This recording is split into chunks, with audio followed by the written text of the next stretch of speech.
It is the SMT Media Network. Folks, welcome back to this channel. If you appreciate real hoops talk, real hoops analysis, stick around, subscribe, check out some more of our videos when this one is done. But let's talk Celtics versus Grizzlies. The Grizzlies just fired their head coach. They're in a situation, I think, that's kind of unfair to expect too much from them. They do have some good players, I don't want to downplay that. They definitely have talent, but it's just tough. It looks like there's some disjointment and such that's happened within the team. And now with kind of like a new coach and maybe a new direction, a new voice, there's probably a transitional period. So I don't want to come down too hard on these guys.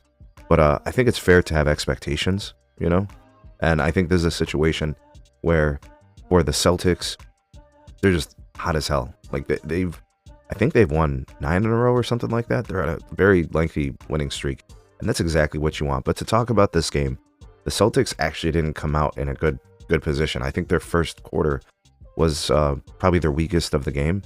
Defensively, they gave up 32 points. But in the second quarter, they tightened up a little bit, but their offense really opened things up, guys. They took 62 three-pointers. The Celtics are insanely absurd when it comes to just taking threes. And they're not even really shooting it that great. Like, I think they shot 33 or 34%. That's fine. But to take 62, you would think that they would be shooting like 40%, right? But anyways, besides the point, that's a topic for another video. The Celtics didn't actually shoot the ball very well, so 40% from the field and just under 34% from three. But they shot the free throw very well, like 95%. And then on the glass, that's kind of where they won it tonight. 54 total rebounds, and then they had 12 offensive rebounds. And the Grizzlies just weren't really able to match that, So, and that was the difference in the game. Turnovers, it was pretty close.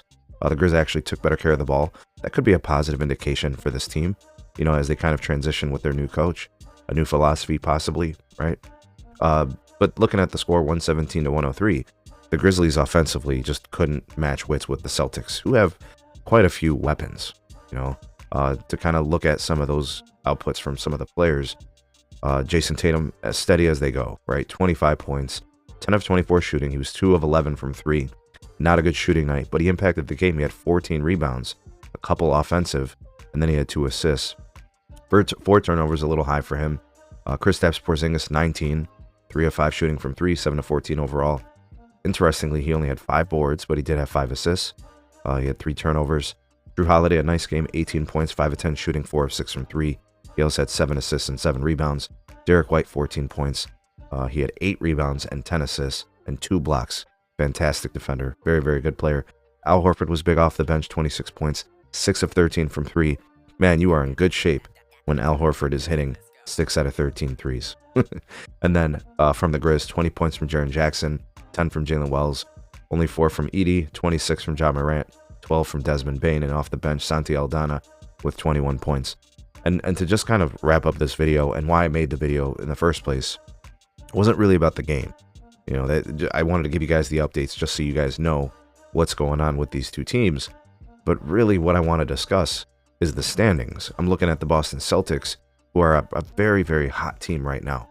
After beating the Grizzlies, they now move to what I believe one of the best positions in the NBA. Like, they're one of the hottest teams. I'd say them, and I would say the Thunder. They're probably, the hottest teams in the league. So 9 in a row for the Celtics. They've won 9 in their last 10. This moves them to 56 and 19, 4 games behind the Cavs. Probably won't catch the Cavs, but I think they put the Cavs at attention that they're playing in peak form. Like, the Celtics kind of in a very different situation. The Cavs actually cooled off the last few weeks. The Celtics heating up in the last few weeks, and Jaylen Brown didn't play, right? And they've had guys in and out of the lineup, but the guys who have been out have become available. Kristaps Porzingis is playing. You got Drew Holiday playing better. Derek White. I don't even know if Pritchard played, right? So they were missing some key pieces, but they're still a very talent-rich roster. They still have an MVP candidate caliber player in Jason Tatum. They can't be taken lightly. This is the champion from last year. And a lot of people are going to make them favorites to win the Eastern Conference Finals and put them as the Eastern Conference representative for the finals. And I support that thought process. I'm actually with it. Okay, so Pritchard did play. My bad. Just want to correct that. So I'm good with that thought process. You know, Cavs having to show and prove in the playoffs. Totally get it. The Cavs are going to have to beat this team, and the Celtics probably are not going to beat themselves. In the playoffs, things are just different, and the Celtics are putting themselves in a position now to be getting hot at the right time, playing the right type of basketball. My only concern with the Celtics has been their offense at times throughout the season, has been their defensive commitment at times throughout the season. I can't say that anymore. I think their defense actually has gotten quite good. Things have tightened up. I think their rotations have gotten better, and that'll be the difference maker for them as they move through the playoffs. And offensively, as long as they're healthy, they're going to be really hard to stop. I mean, how many teams got a Jason Tatum, a Jaylen Brown, Kristaps Porzingis, and then, you know, Peyton Pritchard? This guy could win Sixth Man of the Year, right? They have potency, and the emergence of Derek White as an offensive threat. He's already one of the best defending guards in the league. I mean, shot blocking. This guy's got like kind of the shot blocking chops of like D Wade, you know, in terms of attacking shots and trying to block them. He's really, really good, and he's a very good perimeter defender. Defends the paint well. He rebounds. Guys, the Celtics are a complete team. If Kristaps Porzingis is healthy, they're probably the most dynamic team in the league, right? They're giving anybody problems. And Jason Tatum, one of the most criminally underrated players in the NBA, leading that team, right? So they're the ones to watch in the Eastern Conference, right? It's them, it's the Cavs. I think it's clearly the top tier, and I get it. If you think that the Celtics are going to defend as champions, if you think they'll be there, I get it. Anyways, tell me what you guys think about all this. Like, share, subscribe. We'll see you guys on the next one.